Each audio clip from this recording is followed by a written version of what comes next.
A very good day to all of you out there listening. This is the Friendship News Hour presented to you by Bummer Dude Media. Today is December the 20th, 2022. His name is Alex. My name is Frank. What's up, dude? Are you ready for Christmas? Man, I am fire drilling over here to get all my gifts together in time, man. I always do it every year, you know. Do it ahead and buy ahead of time, blah, blah, blah. And then it gets here, I'm like, fuck, I got so much shit to do. So I think I did pretty well. Amazon saved my ass last week, and I'm looking at a big pile of gifts here that need to be wrapped. But nice. I'm ready. It sounds like we're going to get a lot of snow. There's a storm that's going to hit the Midwest, and they're saying like upwards of like 12 to 16 inches in some parts. Magical. Yeah, so it's actually going to be cool to have a white Christmas for once, as long as it doesn't fuck with us travel-wise, would be great. But how about you? You guys ready? I suppose. I don't know. Does it feel like Christmas there? Like when it's like 80 degrees every day? Like did you feel like Christmas was different in the Midwest when you have like that coldness to it or anything? Or growing up your whole life, does it not even matter? Well, really, Alex, Christmas is in the heart. And so... I think you can find Christmas anywhere. Sure. Yeah. I always longed for that like movie style Christmas, right? Like growing up watching like Home Alone or whatever and seeing snow and everyone bundled up and all that. I guess I thought I was missing out on something. I only did spend one actual Christmas in the Midwest.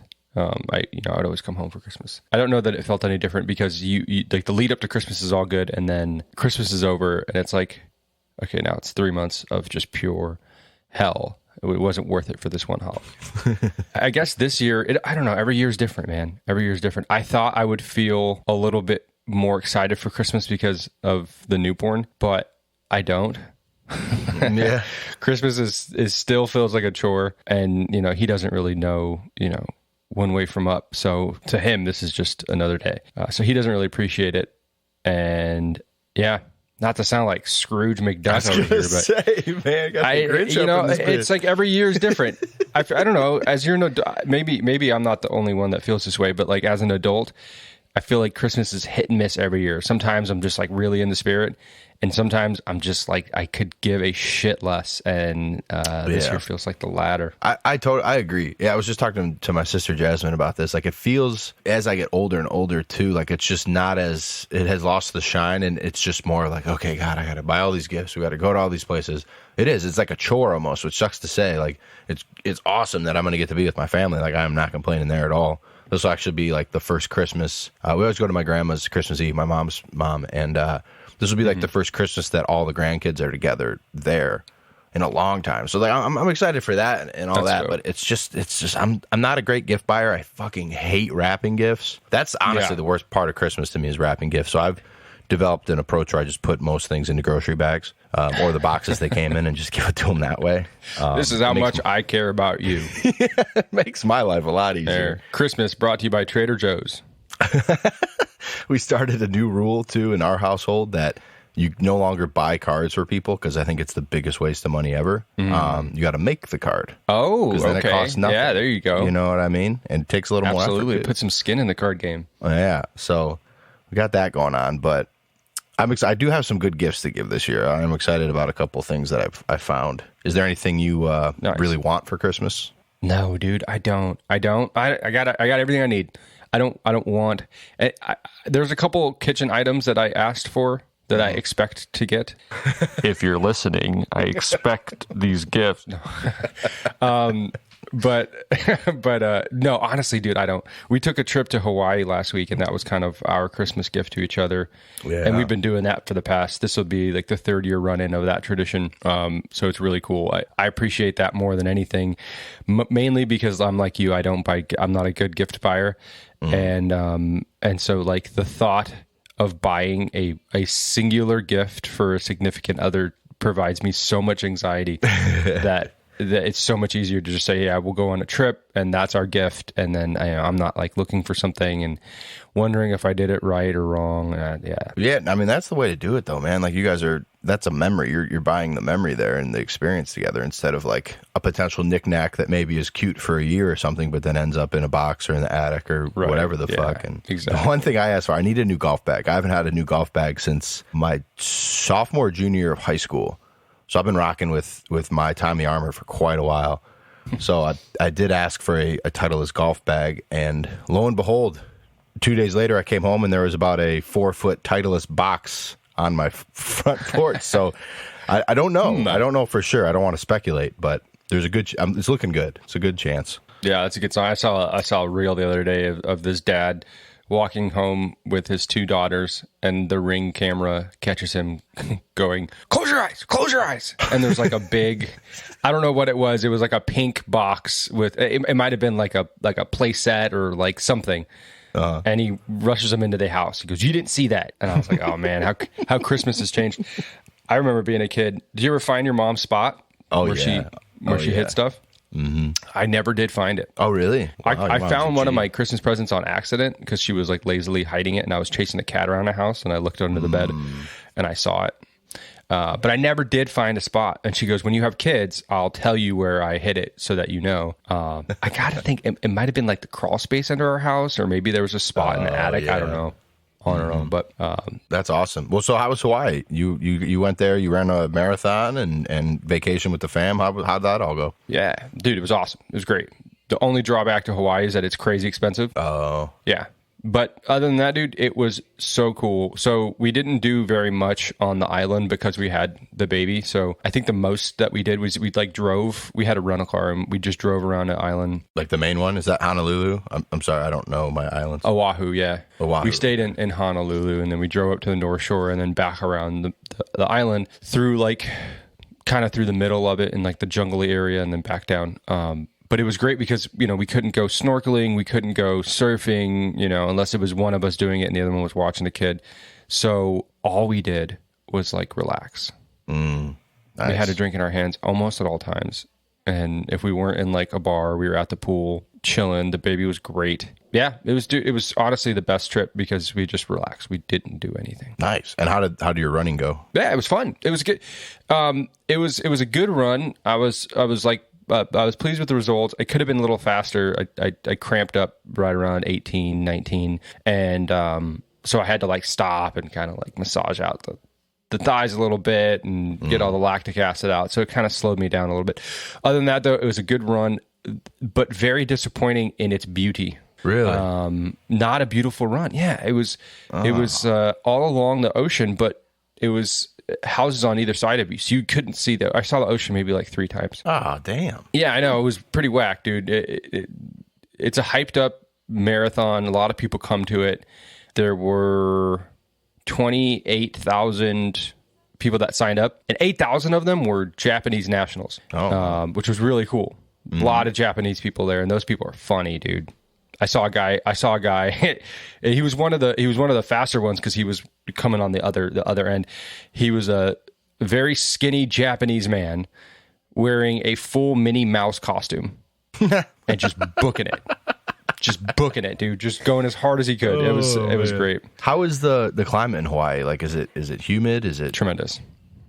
Yeah. It wasn't humid when we were there. It was low of 70 every night and high of 80 every day. Wow. A little windy, but beautiful. Yeah, gorgeous. Man. Awesome weather. It was like being in San Diego, except San Diego does drop down. I mean, it gets like high 40s here at night, so it does not get that cold in Hawaii. It was great. Interesting. And like, did you feel like when you're walking around the island, like kind of close to the beach or whatever, like does it kind of feel like a Pacific Ocean beach kind of like vibe from like where you are? It reminded me of San Diego. Yeah, big time. Okay. It is very similar to San Diego. I saw almost no differences. A little bit more palm trees, and then like obviously like the island as you go inland, it's way more jungle like. Yeah. Because it rains a shit ton, and that was another thing. Like it was like Florida in that you would just be chilling, sun is out, and then all of a sudden you feel rain, and you don't know where it's coming from. It's just kind of falling real quick, and then it's gone. And then it goes. So that was the only thing. But yeah, I don't know. I guess I could recommend Hawaii, but I wouldn't put it like number 1 on your list. Okay. Was the food good? It's got to have a lot of Asian flair. The food was tremendous, dude. Oh my God. Yeah, the food was really good. We got like the North Shore. They're known for their garlic shrimp. So we got like this garlic shrimp plate with short ribs from a food truck on the North Shore of Oahu, and it was just phenomenal. Oh my God. I can't, very honestly, Asian inspired, right? Their cuisine? Yeah. Okay. Yeah, but like Islander, like grilled short ribs and the garlic shrimp and rice and mac salad. Yeah, very Islander. And, dude, so we got pokey one night, and then we went back at 10 o'clock in the morning when it opened the next day, got in line and got it for breakfast. It was that good. And then we had it for dinner. Dude, it was unbelievably good. Damn. Like, unbelievably good. I don't know what it was. Maybe it's just like the people who were preparing it had so much experience with it. Dude, it was phenomenal. It must be, because I can't imagine a scenario where breakfast pokey sounds good to me. Dude, it was a no-brainer. As soon as we finished it, it was either do we go back and get more or do we wait in the morning and get it again. It was that good. That's awesome, man. Hell yeah. Yeah, it was dope. Oh. It was cool. Well, you didn't miss too much here. It's just been, at least in the Midwest, starting to snow. It's cold as shit. We are hiding in our homes. The season has begun. Gotta love it. Yes, I don't miss that, bro. Like I have trouble, just with a little cold here, and I'm wanting to like stuff my face full of pot pies and stews, and you know what I mean? Yeah. Dude, that winter coat, man, that shit is real. The weight that you gain when you have nowhere to go and it's cold as balls outside. That was the worst part of it for me. It's funny to me because I feel like I'm the most dedicated to the gym in the winter. I feel like I get into my best shape going into spring. And then over the summer, I'm fucking off so much, partying, vacationing, doing other shit is when I actually gain weight, which is weird to me. But I feel like when I have all the extra time in the winter here in the Midwest, it's like, let's go to the gym. Let's go play tennis. Let's find something to do because I don't want to just sit here. So to me, it's like flip for me for some weird reason. But it's always nice. Well, what's your secret, man? Stop holding out. Man, motivation in the winter, I guess, and a huge lack of it in the summer. That's all I can attest to. I don't know. Interesting. I don't know. Have you ever experienced like really bad turbulence? Not to the point where I thought I was like going to die or like be injured, but to the point where I like kind of got jostled, like in a scarily way, I guess. But yeah, nothing serious. Yeah. I was flying into New Jersey once, and it was in a storm. And as we were landing, I was convinced that was it, that I was dying. Really? Yeah, it was really scary, man. Like the whole plane, just like it felt like it was like somebody was playing with like a toy plane, just shaking. It was really scary. But we landed, everything was fine, nobody got hurt. Maybe 3 days after we got back from Honolulu, we read the story that 11 people were hospitalized upon arrival to Honolulu from Phoenix due to severe turbulence. Holy shit. And they were hospitalized with like head injuries and things like that. Could you imagine like how bad the turbulence has to be that people get hospitalized from their injuries? Yeah. I mean, maybe they're not wearing their seatbelts and get tossed. Maybe that's what happened. But I just read a story kind of similar, like in the same vein. It said that a woman from Washington got killed in a shark attack while she was snorkeling right off Honolulu. So It's a good thing you guys were just relaxing and not in the water. Yeah. So she's like kidding. A 60-year-old woman. She went missing, and they finally determined it was a shark attack. Found a body. Damn. What do you do? What do you do if you're snorkeling and you look up and there's just a big fucking shark coming at you? Oh my, dude! I saw this video from Shark Week. Some guy that was like filming for them in like this plastic box, and it's supposed to be like this polycarbonate, some bullshit where it's like super strong. This great white just comes and just chomps right through it. Dude didn't die somehow. Hell no. But it just looks like butter, bro. Those things are so powerful. Like, I'm not fucking around with that at all. Yeah, let me take my chances with a sea monster. That thing is built like a fucking bull. Right. That'd be like put a shark on land and see how they do. I think we'd probably win pretty easily, but when they're in their element, no way. I don't fuck with the ocean, bro. Like, I'm scared of sharks, and I'm scared of, like, I don't want to fuck with no jellyfish. Like, put me in lakes. I like lakes. I'm not an ocean fan. Agreed. The beach is overrated. Yeah, it is. It definitely is. I'll say that for sure.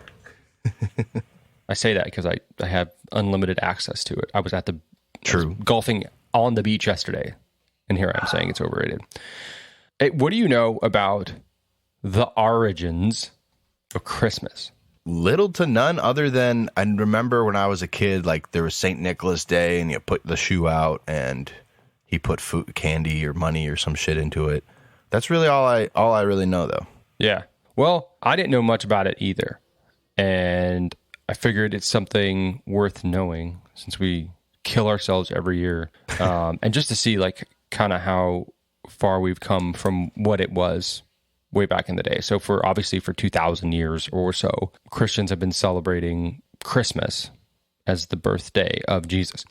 But like well before then, there were celebrations mainly in Europe, that celebrated the winter solstice, which is the darkest day of winter. And then the celebration would be towards the new year, and then the welcoming back of the sun, right? Like, especially in like your really like northern hemisphere type areas where it does get crazy dark for a really, really long time. And then the sun starts to come back. And then in Scandinavia, there was a Norse celebration from December 21st through January, and it was called Yule. And this is where fathers and sons would bring home large logs, and they would set on fire, and the people would feast until the log burned out, which could take up to like 12 days. And then in Rome, where winters were not quite as harsh as those in Scandinavia, there was a pagan holiday to honor Saturn, the god of agriculture. And it was a week-long celebration for winter solstice. Then we get into like modern day Christianity-inspired Christmas. And it was pretty, I mean, you probably know this, but like the time of when we celebrate Jesus's birth has absolutely nothing to do with when Jesus was born. Jesus was most likely born sometime in like June or July. There's no date given in the Bible as to when Jesus was born. Pope Julius I chose December 25th, and it's believed that he chose that date to absorb the pagan traditions that were going on at the time, the ones we just talked about, winter solstice and whatnot. So he chose December 25th as the Feast of the Nativity. This started in like 400-ish AD, and then it took hold, and it was celebrated pretty much every year since then, until the 17th century, when Christmas was actually canceled. Somebody actually canceled Christmas. There was a wave of religious reform in the 17th century, and Oliver Cromwell and his Puritan forces took over England in 1645, vowed to rid England of their decadence, and as part of their effort, cancel Christmas. So Orthodox Christians, like the most hardcore Christians, actually canceled Christmas because of its decadence. It wasn't until a few years later that Charles II restored Christmas when he took the throne. And then we get to America and the Pilgrims in 1620. They were even more hardcore than this guy, Oliver Cromwell, and Christmas was not a holiday in early America at all. It was outlawed in Boston from 1659 to 1681. Anyone exhibiting the Christmas spirit was fined to 5 shillings. And then after the American Revolution, as more English customs started to go away, Christmas started to come back. But it hasn't been a federal holiday in America. It didn't start until 1870. Wow. And then it wasn't until the 19th century that Americans actually began to embrace Christmas. It's said that Americans were responsible in large part for reinventing Christmas, because it used to be just like a big carnival holiday. I guess like a Oktoberfest or a Halloween or something like that. And then they reinvented it as this family-centered day of peace and nostalgia. And yeah, and that's so the Christmas that we know and like and enjoy and love started basically in 1830. That's insane. We've had the end of slavery before we had Christmas in America as a federal holiday. Yeah. That's wild. Isn't that wild? Civil War ended in 63, 64? Something like that, yeah. Yeah. Wow, man. That is crazy. One thing I wish we would have just got rid of or never had is fucking Christmas music, man. I cannot stand Christmas music. It's the worst. And people be trying to play that shit in like early October. I'm like, no, bro. We still got Halloween. We still, like, to me, Christmas music should be banned before Thanksgiving. That's a crime to have it before then.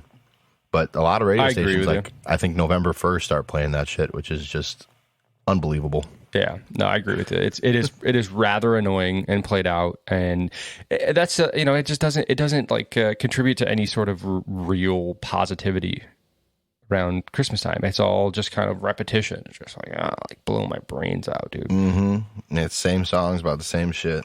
Speaking of U.S. history and its very short lifespan so far, all of U.S. history, modern U.S. history, has taken place within one singular orbit of Pluto around the sun. Damn. Oh, shit. Isn't that wild? That is wild.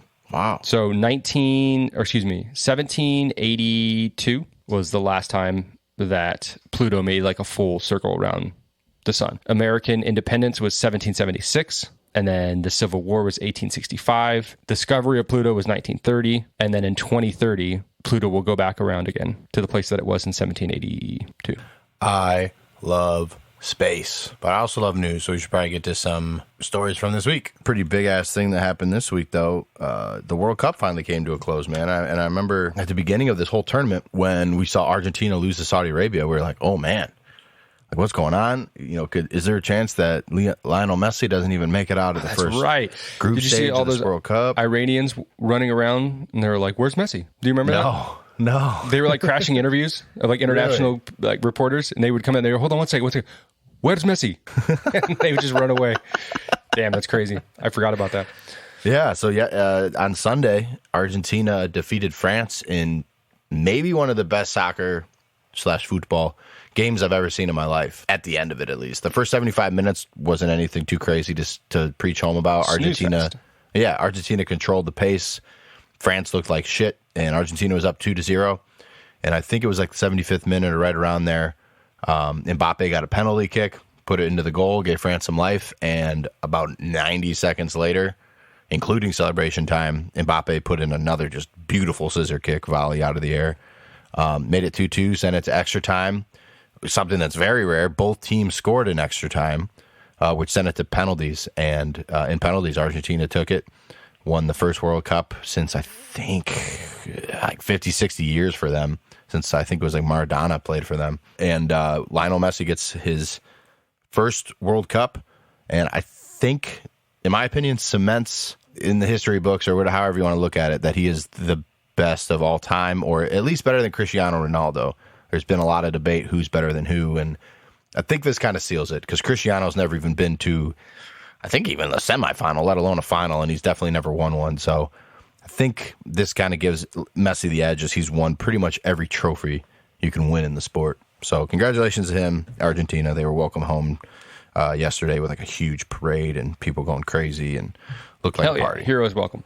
This was a shot from the celebration in Argentina. Oh, wow. For the listeners, it just looks like the biggest music festival everywhere. There's people all in the streets and all through a park.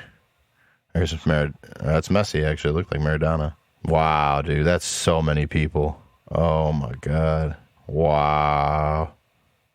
It's just a drone video, and there's just, I would bet 100,000 people in that bitch. Easy.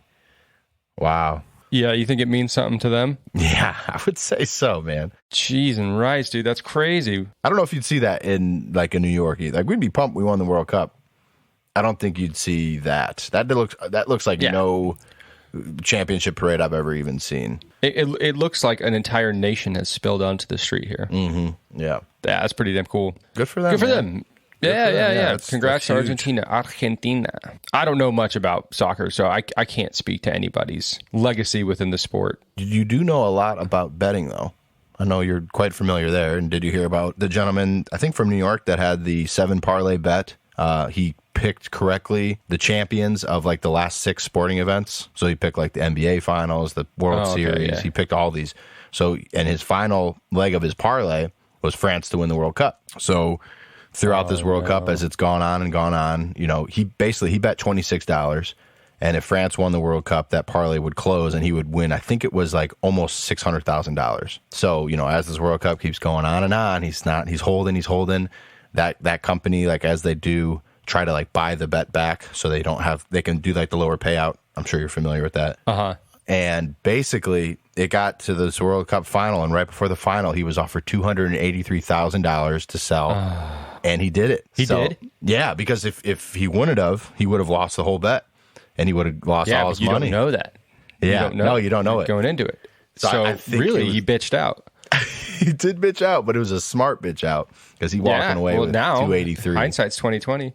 What would he have won? He would have won. It was just shy of $600K off a $26 bet. I know, dude. How do you pick 6 champions correct, man? Like, sports are crazy. Like, you always have a favorite and all this other shit, but like anything can happen. And it's like, to pick 6 champions and then bitch out on the 7th is crazy to me. Like, I would trust my gut there, but I'd probably would have been kicking myself in the fucking face if you know, I wouldn't have, and then France lost. So good for him. You know, riches, you know, that's a lot of money to be walking away with off $26 bet. So congratulations. Yeah, dude, absolutely. In the money sphere, Mr. Wonderful was testifying in front of, I believe it was Congress last week. He's a longtime FTX spokesman, and he kind of had some thoughts about what went down with FTX and what happened, and he's bringing in that their chief competitor Binance might have sabotaged them. And when he was being interviewed this week, he put it really well. Like, he described it really well. So I'm gonna play this clip for you guys just to kind of see his perspective. Now, keep in mind that this guy is he's on Shark Tank. He is an actor. He lost, I think, over $9 million with this whole FTX thing going down. So this man's trying to get his money back, obviously. So, I mean, he could be embellishing some things here, or maybe not telling the whole truth. But what it's looking like more and more is that Sam Bankman-Fried was a moron and sold some of his company off to his competitor, is what it looks like. So here, I'll let O'Leary explain it a little bit better than I can. Why do you believe FTX failed? I have an opinion. I don't have the records. Here it is. After my accounts were stripped of all of their assets and all of the accounting and trade information, I couldn't get answers from any of the executives in the firm, so I simply called Sam Bankman-Fried and said, "Where is the money, Sam?" He said he had been refused access to the servers. He no longer knew. I said, okay, let's step back. This is a simple case in my mind of where did the money go? And I said, Sam, walk me back 24 months. Tell me the use of proceeds of the assets of your company. Where did you spend it? And then he told me about a transaction that occurred over the last 24 months, the repurchase of his shares from Binance, his competitor. I didn't know this at the time, but at some point, CZ or Binance, who runs Binance, purchased 20% ownership in Sam Bankman-Fried's firm for seed stock. And then, over time, and I asked him, what would compel you to spend $2 billion was the number he was giving me at that time. Later, in a subsequent conversation, about 24 hours later, he told me it could have been as much as $3 billion to buy back the shares from CZ. I asked him, what would compel you to do that? Why wouldn't you keep your assets on your balance sheet? And why would you offer this to just one shareholder? He said, because every time we went to get licensed in different jurisdictions, because you must understand the prize of crypto is to get regulated. For all the talk we say about Bitcoin and everything else, no institutions own this. I work for the sovereign wealth and pension plans. They don't touch this stuff because it's unregulated. Between these two, let's call them frenemies, because they obviously were potentially the two largest shareholders in the firm, they had a disagreement. They had a falling apart. Apparently, according to Sam Bankman-Fried, CZ would not comply with the regulators' request in these different geographies, these different jurisdictions, to provide the data that would clear them for a license. He withheld it, according to Sam Bankman-Fried. The only option the management and Sam Bankman-Fried had was to buy him out at an extraordinary valuation of close to $32 billion, less apparently a 15% discount. That stripped the balance sheet of assets. You ask me why it went bankrupt? Go to the last week. All of a sudden, in social media, CZ is asking for another $500 million. He wants to do a block trade of FTT or the proprietary token of FTX. Wants it converted back to fiat. Why would you put that out there? You know it's going to push down the pressure. It's going to push down the value of that coin dramatically, and that's exactly what happened. Every trader knows if you have a large block trade, you go negotiate a clearing price with other buyers and you do the transaction. In my view, my personal opinion, these two behemoths that own the unregulated market together and grew these incredible businesses in terms of growth were at war with each other. And one put the other out of business intentionally. Now, maybe there's nothing wrong with that. Maybe there's nothing wrong with love and war. But Binance is a massive, unregulated global monopoly now. They put FTX out of business. Now, lots of other reasons, I'm sure, but that's my personal opinion. That is what Sam Bankman-Fried told me in terms of where the assets went. Why should we care? Single reason. I'm a shareholder. You tell me the two largest shareholders do a transaction together, that's a related party transaction. I'm not sure that's okay. maybe I want a Madoff clawback on those proceeds. So pretty interesting to get some insider info from someone who lost close to $10 million from it, you know? Yeah. So he's been extradited, or he's going to cooperate with the extradition. And, you know, this hopefully will all come out. He made a good point at the end there. If it was their legal right to do what they did, Binance, then they had leverage that they exercised. And maybe this was like the nail in the coffin, but it sounds like what happened was Binance had the opportunity to not stomp on the necks of FTX, and they chose to exercise that option anyway, and they killed them. Mm-hmm. Yeah. I mean, what do you expect when you give that much leverage to another firm that you're competing with? Also, right. If you've decided to make really, really, really highly skeptical plays with other people's money within your business, then I can't listen to that and say, oh, this is the reason.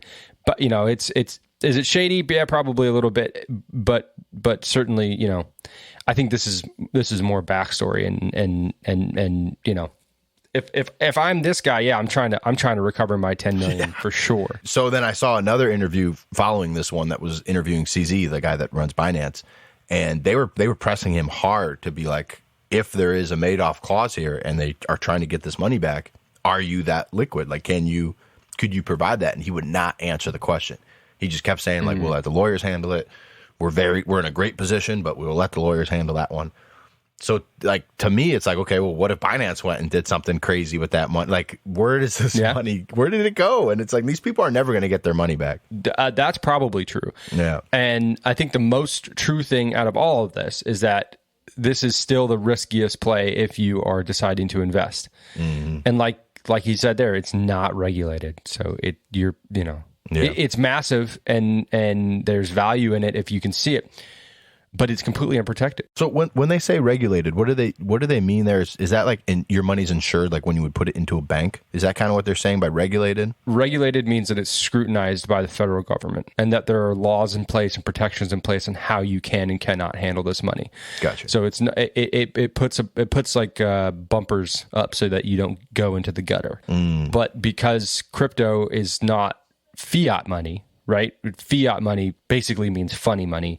It's money that's regulated by the government with which you're doing business. In our case, it would be the US dollar, right? That's our fiat money. It's backed by technically the gold standard, but it really is backed by the full faith and confidence of the United States government. And so is the peso in Mexico and the Canadian dollar in Canada and what have you. So those are regulated currencies because you can track them. You know exactly where they're going at all times. You can track crypto, but you can't regulate it because it's not within the bounds of a country. Mm-hmm. And so what he was saying there, the golden goose, what you're trying to do is get regulated because that means that you have protections. That means that people have to play within certain rules and bounds within this currency. And that means people are more willing to invest and use your currency, your token, your whatever it is. And so that's what he was talking about there. So that's the moral of the story. It's risky as all get out, and it's been that way forever. And you can't play dumb, especially if you're this guy. You put come on, man. If you're Mr. Wonderful and I don't know, maybe he obviously he knows this guy Bankman-Fried and maybe he has a different relationship with him. But like on the surface, this guy just looks like a complete fuckhead. Yeah, I mean, other people too. Tom Brady and Giselle put in like millions and millions. You know, like, but I mean, if someone like this guy, Mr. Wonderful, like he's business savvy. And I mean, same with like Mark Cuban. They're accepting certain crypto for tickets and shit like this. Like these people have bought into this. So like there must have been something that drew them. You know, like it felt safe to them at some point. But now, like I feel like we're seeing crypto like crumble. Like I think Bitcoin was up at like 63K at one point.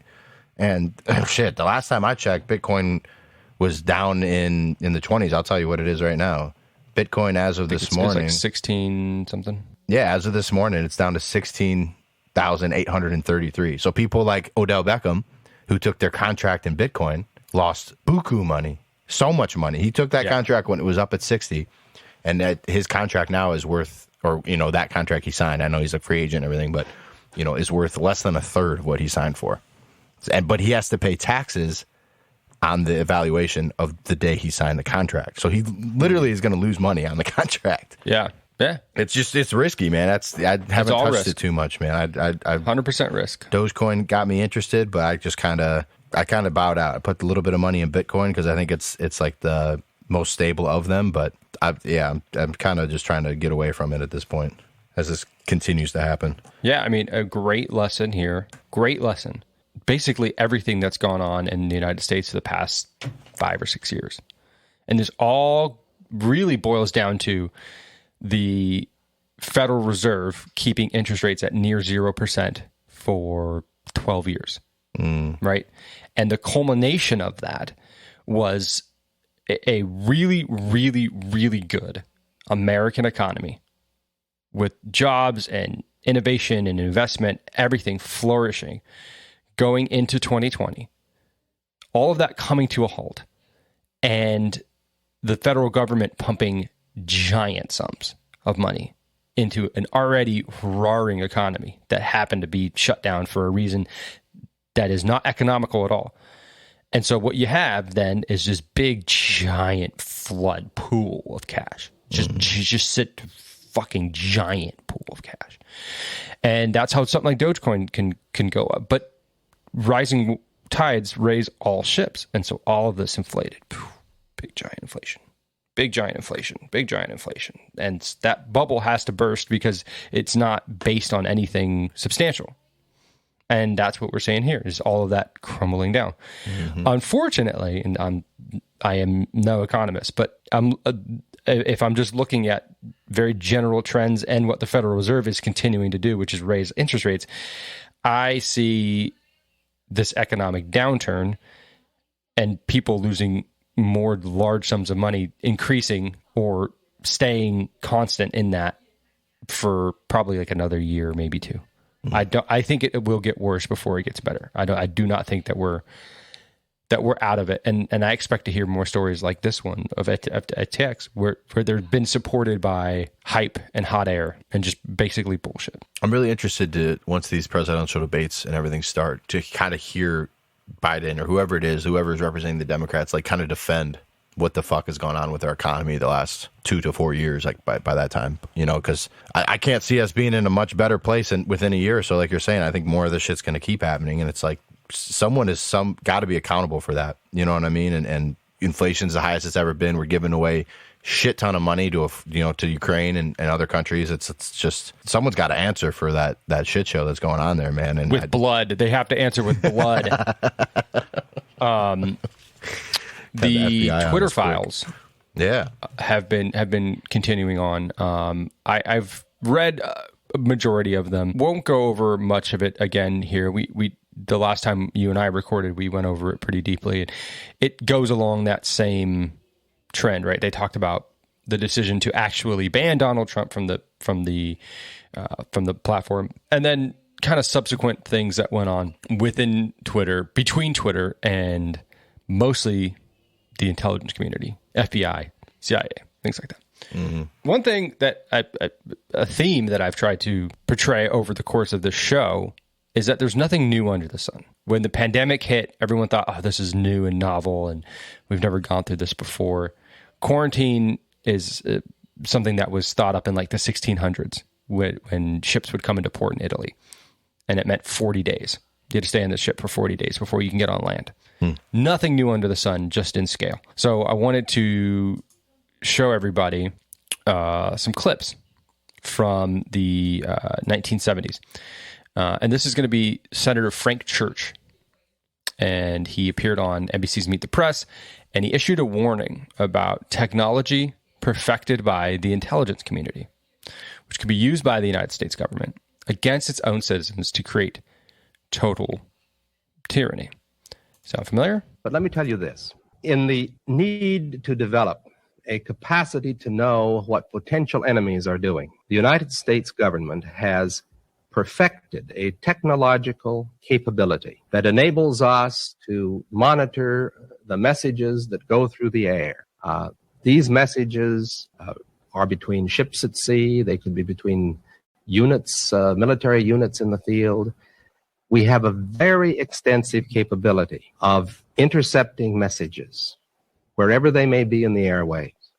Now, that is necessary and important to the United States as we look abroad at enemies or potential enemy. We must know. At the same time, that capability at any time could be turned around on the American people. And no American would have any privacy left. Such is the capability to monitor everything. Telephone conversations, telegrams, it doesn't matter. There would be no place to hide. If this government ever became a tyranny, if a dictator ever took charge in this country, the technological capacity that the intelligence community has given the government could enable it to impose total tyranny. And there would be no way to fight back, because the most careful effort to combine together in resistance to the government, no matter how privately it was done, is within the reach of the government to know. Such is the capability of this technology. Now, why is this investigation important? I'll tell you why. Why? Because I don't want to see this ever go across the bridge. I know the capacity that is there to make tyranny total in America. And we must see to it that this agency and all agencies that possess this technology operate within the law and under proper supervision so that we never cross over that abyss. What he was referring to was a congressional investigation of the intelligence community by the Senate Intelligence Committee. And during the investigation, several committee members became aware of the intelligence community's prolific use of journalists in the corporate press. I forget if it was this show that we talked about a former CIA member and the way that they compelled the narrative in the United States for something like the Vietnam War. Was it this show that we talked about that? I don't know. It kind of sounds vaguely familiar. Go on, though. Yeah, but it was a former CIA member, and he was giving this interview, and he was saying, yeah, we use journalists all the time. We would feed them information, right? Some of it consequential, some of it non-consequential, but it was still something that would make a story. We'd feed them this information, and then we would feed them bullshit. And we would say, okay, if we needed the American psyche to change on Vietnam, we're going to whip up this story, and then we're going to feed it to these journalists. These journalists are going to print it because we're their source.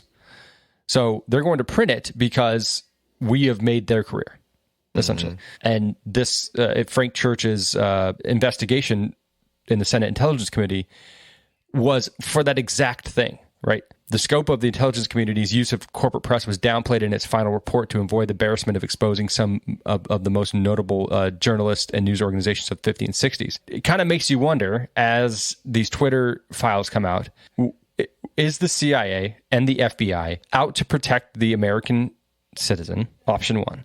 Option two, is the FBI and the CIA out to make sure that things don't go the way they think they ought not to go, right? Is there undue influence for the intelligence community to make an impact on, say, an American election? And if so, how deep does that go? And what do we do about it? And it seems as though the direct communication channels between Twitter and the FBI have caused a full, accurate, wholly accurate story about Hunter Biden to be completely wiped off of Twitter and downplayed on Facebook and on all other social media platforms by the direct recommendation of the FBI themselves. And I have absolutely no political aspirations in this conversation at all. I don't care that it was done to hamper Donald Trump. I don't give a fuck about Donald Trump or Joe Biden in this particular scenario. The question that I really want answered is, what do we do now that we know that the FBI will go to these lengths to alter an election? Mm-hmm. You know what I mean? Yeah. Here's another clip of the same Senator Frank Church. I forget who he's talking to here, but he's asking them directly if there is somebody being paid by the CIA and corporate media. I thought that it was a matter of real concern that planted stories intended to serve a national purpose abroad came home and were circulated here and believed here, because this would mean that the CIA could manipulate the news in the United States by channeling it through some foreign country. And we're looking at that very carefully. Do you have any people being paid by the CIA who are contributing to a major circulation American journal? We do have people who submit pieces to American journals. Do you have any people paid by the CIA who are working for television networks. This, I think, gets into the kind of getting into the details, Mr. Chairman, that I'd like to get into in executive session. What he's really saying is, yes, we do, but we can't say that here out loud publicly. In front of the Senate. Right. Oh, so shit. if this is going on in 1975 and it's going on in 2022, then we know that it doesn't change and that it will continue to happen. I think the difference is that I don't think that we have anybody, and maybe we do, maybe we don't. I don't think we have anybody in a democratically held Congress that is willing to take what we've seen from these Twitter files, see the detriment in what has happened between Twitter and the intelligence community, and then hold hearings to talk about and get questions answered about the relationship between the intelligence communities and Twitter, and maybe to put some impositions on these relationships so that when the people are merely communicating with each other and putting out information to each other, have the ability to then determine whether or not this information is valid or invalid without any help from or influence from the intelligence community saying, no, you should believe this or you should believe that because this is what we are telling you to believe. There isn't, or at least there should not be, any faith in these intelligence communities when it comes to their recommendation on what is true and what is not true, because they have lied to us continually over the years. It seems as though there's more information out right now that leads to the CIA's direct involvement into the murder of John F. Kennedy. I have not gone through those documents yet. I've not read up on them. Can we please next episode? It seems as though that connection is a little bit more clear, but it would come to as a shock to nobody, right? As it came to as a shock to nobody that Twitter was communicating directly with the FBI in talking about election interference. It's not a shock to anybody. But when it comes out and the smoking gun is right there and it's, yes, we have done this. These are the things that we've talked about. These are the things that happened as a consequence of our direct involvement with the intelligence communities as a social media platform. Okay, great. Now there's absolutely no denying it ever. It's out there in the open. What are we going to do about it? My cynical brain says nothing. Yeah. And my very cynical brain says that a democratically held government certainly does nothing with it. Mm-hmm. Why is that? I don't know. I don't want to get into it, but that's what it would seem. And there's nothing new under the sun, man. All of this stuff is in some way, shape, or form happened. Perspective is key here. I don't know. Do you have a solution? Do you have a recommendation? Yeah, I don't know. I mean, we got to hold the people accountable that are doing this, but I know that's not going to happen, especially as the government is run now. You know, I mean, the government is basically run, in my opinion, by like corporations. All this information would be bad for all the corporations, for the government. Like this could be a crumbling of our government if like we really dove into this. So my guess is, like you said, most likely nothing will come with this. Yeah. Well, so if I could provide a recommendation, we present these stories about the government, about intelligence communities, and about their odd relationship with companies like Twitter. You and I are not employees of Twitter. We're certainly not employed by the intelligence communities. And if you are, sir, well done. You're fucking crackerjack job. Awesome.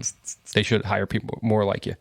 But we have what little control we have in our day-to-day lives where we can make our world better. Therefore, we're making the world better. You are raising a son. And I think that that's a very overlooked commitment in today's day and age. You're gainfully employed. Again, a very overlooked statistic, especially for men aged 25 to 54 in the United States. And I bring this up because there's a gentleman by the name of Nicholas Eberstadt. He's an economist. And he surmises that there are 7 million working-aged males, and these are males aged 25 to 54 in the United States, that are not working. The very first class I took in my MBA program was economics. And it was with a professor by the name of Lynn Reeser, who was the former head economist of Bank of America. She knows all the major economists in the Biden White House. She's very well connected. And she would teach us all the basics about, economics. And then she would stand up there and she would opine on the day, right? What's going on in America and what she thinks is a problem. The very first thing that she told us was that the biggest problem in America is that working age males are not working. Fast forward 5 years, it seems to be still a giant problem.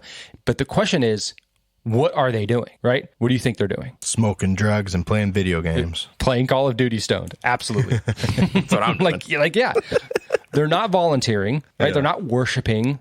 They're not helping the elderly. They actually report 2,000 hours of screen time in a year. Add drugs onto that, and now you have a phenomenon, right? Eberstadt argues that labor supply was suppressed by pandemic insurance.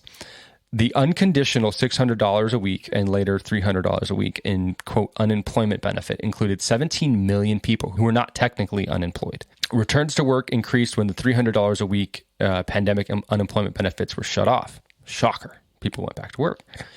But they have not returned to the 2019 levels, not even a little bit. They're below 2015 levels. So quick look, it's older Americans who have seriously dropped out of the labor force, and these are people over 55. But the U.S. is an outlier in this phenomenon, right? You would say, okay, this happens in the United States, but the pandemic hit the globe. So other countries will have this problem where younger working age males don't go back to work. Is not true.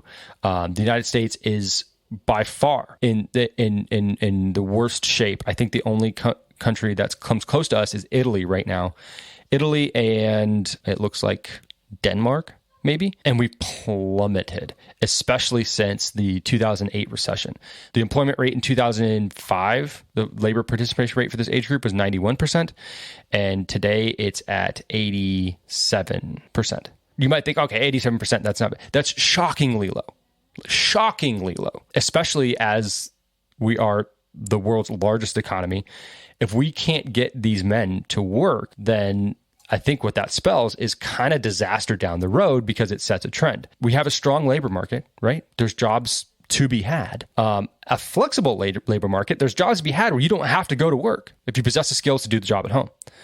Yet, dropping out seems to be the biggest trend within these working age males.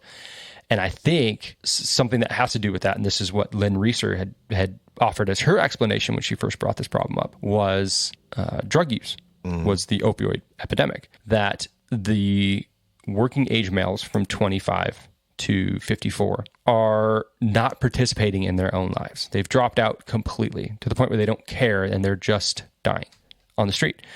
So the most logical explanation to how you fix this would be something like universal basic income, right? And it's an idea that I used to be very warm to. And the idea is that we give everybody a certain base income that they don't have to worry about, meeting their basic needs like rent and food and what have you.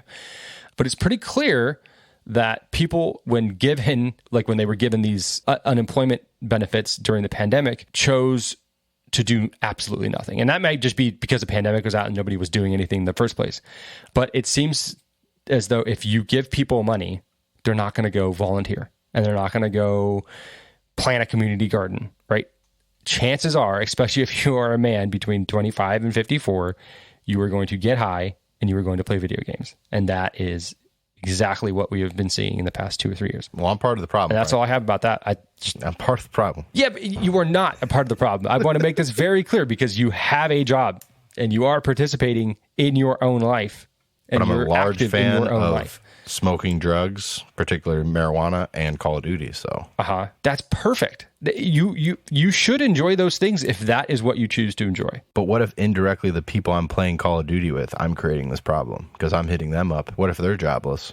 I'm hitting them up to play. Are you saying that there aren't enough people like you that you could also engage in video game play with? I play video games. That's true. No, you're right. You're right. Okay. There's no blame to be had for me then. I'm good. That's right. You're exonerated. It's just something to track because it's true. I think if you draw this out and you play this out and say, okay, this trend continues, then what happens? Not only is the job market affected, but families are affected. Yeah, because you're creating families and you're not participating in them, or you're not creating families at all. And so you're not working, you're not making babies, and you're a drain on the system. Mm-hmm. Multiply that by however many people, and then you have a serious toxic sludge just weighing down the entire nation. And I don't know, man, that to me, that is the single most important question in a place like San Diego or Los Angeles, where there's a very, very high rate of homelessness. Yeah. And it's always about housing. It's always about, oh, they can't afford housing, or we need to build housing so these people can be sheltered. No. If you build the homeless, and when I say the homeless, I am absolutely talking about drugged out homeless people, people who are absolutely, completely off their rocker. If you build them shelter, it will just provide a place for them to go and continue their downward spiral, and they'll be dry. Basically, is what the solution there is. The question that needs to be answered, and the one that I think is the toughest thing to answer: how do you get somebody to participate in their life, especially somebody who has been taking drugs for so long that they're completely numbed out to everything that their life is, and that in order for them to participate in their life, they would actually have to face the life that they are choosing to ignore, which is so painful. As anybody knows, if you have to face something that you're ashamed about in your life, and you can just go numb it out every single day, and that's what you've been doing for weeks or months or years, how do you get those people to then participate in their own lives without some sort of Puritan revolution? Yeah, true. I don't know. I don't know. Got no answer for you there. That's the $5 billion question right there. Handmaid's Tale type shit. We need Gilead. I mean, think about it. What else would be effective than some giant Islamist revolution type of event to make that happen, to right reign in control and force upon the people a certain ideological whatever. You mentioned it a couple months ago when we were talking about China, and you were like, I don't agree with it, but is a communist dictatorship the most effective way to get people to do what you want? And the answer is yes. Yeah, right. It is the most effective way. It works. Yeah. It works. It causes a lot of death, but it works. So, yeah, fear of death is a really good way to control people. It really is. All right, real quick before we get out of here, let's do our week, 16 picks. Last week, actually, with our friends from Lion and the Cub, we went 10-6 with our picks. I'm pretty proud of that. That's pretty damn good. This week, let's go through quick. I'm just going to take your picks. That way we don't, we can get out of here in a timely manner. Thursday's game, Jaguars-Jets, and the Jags are favored by 1.5. Yeah. Let's go Jags. Feels you. They're on a hot streak. Jets are not looking great. Going into the Saturday games at 1 o'clock, we got Bills at the Bears. Bills are favored by 8.5 points. Yeah, Bills. Next game there, Saints at Browns. Browns are favored by 3 points. Yep, I'll take the Browns. Then we got Texans at Titans. Titans are favored by 7 points. But the Texans have been hanging in give me the Texans games the last couple of weeks, man. They've surprised me. They're a football team, it looks like. Get a quarterback. 7 points is way too much. Yeah, give me that. Seahawks at Chiefs. The Chiefs are a 9.5-point favorite. Yeah, it's way too many. Seahawks are 500, but they actually play good football. It's going to be 15 degrees in Arrowhead Stadium. Give me the 9.5 points, and I'll take. That's what I was going to say, man. Plus, the Seahawks need the win to keep their playoff hopes alive. Chiefs have already, they've already got their spot. They already won the division, so they're, I feel like that's a good call. They'll probably have their foot off the gas. Giants at Vikings. Vikings are favored by 3.5 points. Vikings. Take the Vikings. Like it. Yeah, I haven't seen much from the Giants in a little while here. Bengals at Patriots. Bengals are a 3.5-point favorite. Tragic loss for New England this week. Patriots at home. I'll take the points. Give me the Patriots. Right. Lions at the Panthers. Lions are a 2.5-point favorite. I take the Lions at 5. I have no explanation for the Lions right now, other than they're winning football games, and I think they beat the piss out of the Panthers. So hell yeah, let's go. Falcons at Ravens. Ravens with 7-point favorites. All these games are on Christmas Eve, by the way, that we're talking about. For fantasy purposes, if you're listening, Falcons at Ravens. The Ravens are way too many points. Falcons. The Ravens. Same with this next game. Total collapse. Lamar Jackson is gone, I feel like, at the end of this year. Commanders at 49ers. Yeah, they're 9-5. That's anyways. You're right. Commanders at Niners. Niners are favored by 7.5 points. Nope, too many. Give me Washington. Commanders. Alrighty. Next game we have is Eagles at Cowboys. This should be an interesting game if Jalen Hurts plays. Cowboys are favored by 6 points right now. Which is wild. Are you kidding me? Yeah. Hammer the Eagles here. Hammer them. Even if Jalen doesn't play. Can't believe that line. It seems like a trap to me. You know who the quarterback is if Jalen doesn't play? Who? Gardner Minshew is back, baby. Oh, shit. He's back. No way. Yeah, he's back. Even still. That's Eagles? Fine. Yeah, Eagles all day. Okay. Raiders at Steelers. Steelers are a 2.5-point favorite. Yeah, I'll take the Raiders in that one. There's a lot of football on Christmas Eve, man. That's crazy. That's most of the games. Yeah. Going into Sunday, we got Packers at Dolphins, and there's no line available that I'm seeing here. There's no line for a couple of these games, so maybe I got Miami at -4.5. Okay. So in Miami, yeah, why not? Dolphins. Won in a while. Dolphins spot you the points. Okay. Next one, I don't have a spread for either. Broncos at the Rams. Oh my God, what a terrible matchup! It looks like the spread I'm seeing is 0.5 favoring the Rams. I'm seeing a 2.5 to a 2-point favorite to Denver. I'll trust what yours has. I guess I don't know, dude. I hate this one. Broncos, huh? Broncos at -2. All right. We got Bucks at Cardinals Sunday night game. Bucks are favored by 4.5. At 4.5, I'll take the Bucks. I'm seeing 6.5 here. I see that too. Yeah, they got both on Fox. I don't know what Fox is doing. Oh, do they? Have 4.5, and then they download. They have 6.5. At 6.5, that's a lot. I'll take the Cardinals in this one. That's a lot of points, and the Bucks aren't good. You sure? Yeah. Cards. And then Monday's game, we have Chargers at the Colts, and I see a 4-point favorite to the Chargers. Yep, and I'll take it. That is all the time we have today, folks. All I can say is Merry Christmas from the Friendship News Hour. Hope you guys have a great holiday season with your family. If it's snowing where you are, be safe. Drive slow. You get where you're going eventually, but you want to get there safe. In the meantime, if you guys want to find any of our stuff, you can find us on a myriad of social networks where you can find links, videos, all kinds of stuff. Frank, where is that stuff located?